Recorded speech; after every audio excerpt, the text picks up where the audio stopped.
इस बार कई जोड़ियां जबरदस्त रही हैं। हमने आपको प्रधानमंत्री नरेंद्र मोदी अमित शाह के बारे में दिखाया कि इस तरीके से चंद्रबाबू नायडू और नीतीश कुमार कैसे अहम हो गए हैं।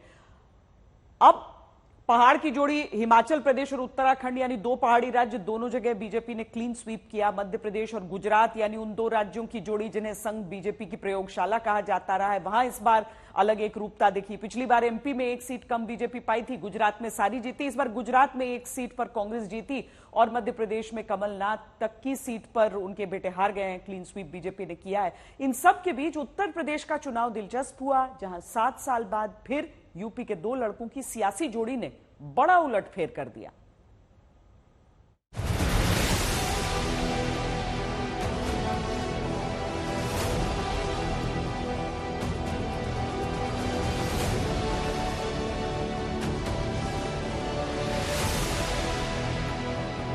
अपनी बूथ को जिताने का काम करिएगा मैं साथियों। यूपी के दो लड़कों की दूसरी बार बनी सियासी जोड़ी के दम पर देश के चुनाव में उत्तर प्रदेश की 80 सीटों का ऐसा नतीजा आ रहा है कि कई सारे दावे धूल धूल होते दिखते हैं। सब लोग पीछे चलिए, सारे लोग पीछे चलिए। यूपी में 2017 की हार के बाद एक साथ उतरे राहुल गांधी और अखिलेश यादव के गठबंधन ने एनडीए गठबंधन से ज्यादा सीट उत्तर प्रदेश में हासिल की है। अखिलेश यादव की समाजवादी पार्टी ने यूपी में अब तक सबसे ज्यादा सीट जीती। 2004 में समाजवादी पार्टी ने 35 सीट जीती थी। इस बार यूपी में एसपी 37 सीट जीतती दिख रही है। 10 साल बाद कांग्रेस उत्तर प्रदेश में 2 और 1 सीट से आगे बढ़कर 6 सीट जीत रही है। 2019 के बाद वापस रायबरेली और अमेठी दोनों जगह कांग्रेस जीत पाई। अमेठी में केंद्रीय मंत्री स्मृति ईरानी को गांधी परिवार के करीबी किशोरी राज शर्मा ने हरा दिया। अयोध्या के राम मंदिर वाली सीट फैजाबाद तक में बीजेपी को इंडिया गठबंधन के प्रत्याशी ने हराया। लखीमपुर में केंद्रीय मंत्री अजय मिश्रा टेनी हार गए। फतेहपुर में केंद्रीय मंत्री साध्वी निरंजन ज्योति हार गई। चंदौली से केंद्रीय मंत्री महेंद्र नाथ पांडे हार गए। मुजफ्फरनगर से केंद्रीय मंत्री संजीव बालियान को हार मिली। मोहनलालगंज में केंद्रीय मंत्री कौशल किशोर हार जाते हैं।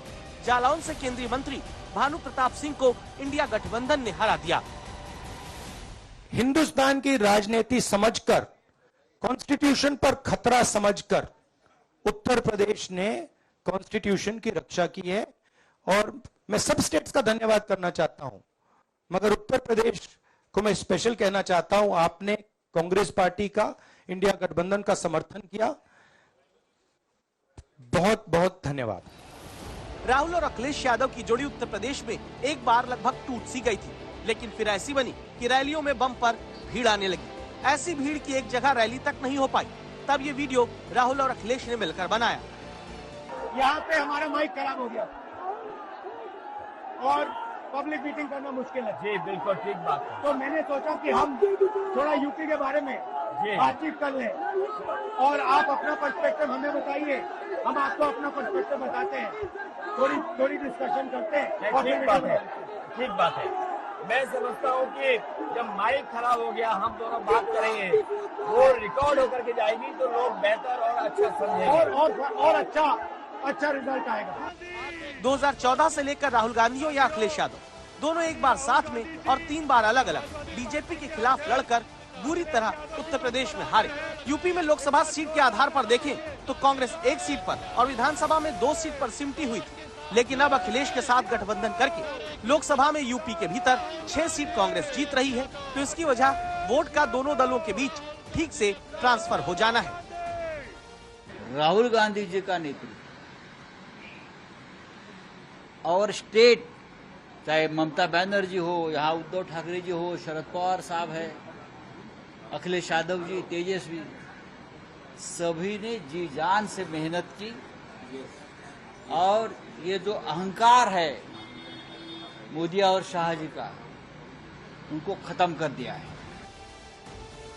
अब सवाल है कि जो समाजवादी पार्टी 14 हो या 19, 2 चुनाव में सिर्फ परिवार की ही अधिकतर सीट पर सिमटी रही, वो आखिर यूपी में इस बार कैसे अब तक की सबसे ज्यादा सीट जीतती दिखती है? तब इसका जवाब मिलता है कांग्रेस के साथ गठबंधन होने पर। इस बार दलित वोटर बड़ा मजबूत होकर समाजवादी पार्टी के साथ भी जुड़ा। इस बार अखिलेश यादव ने सबसे ज्यादा ओबीसी समाज को टिकट दिया।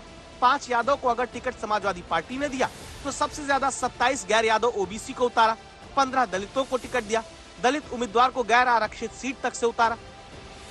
जिस उत्तर प्रदेश से सबसे ज्यादा सीट अब तक 2 चुनाव में बीजेपी को जनता ने देकर बहुमत के पार पहुंचाया, उसी यूपी से बीजेपी को इस बार सीधे 26 सीट का नुकसान होता नजर आ रहा है।